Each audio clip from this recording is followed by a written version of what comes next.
Canva, Photoshop, Figma, three design giants, but which one's best for building your brand? Let's break it down in 90 seconds.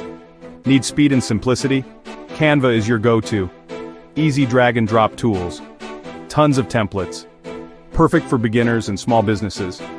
But it lacks precision and flexibility for high-end designs.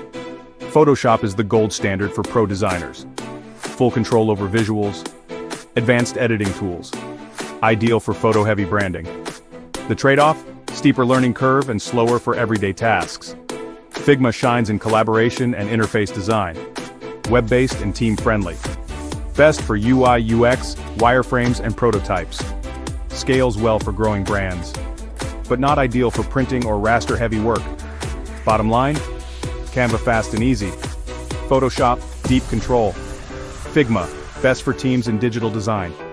Pick based on your brand's needs, not just the features.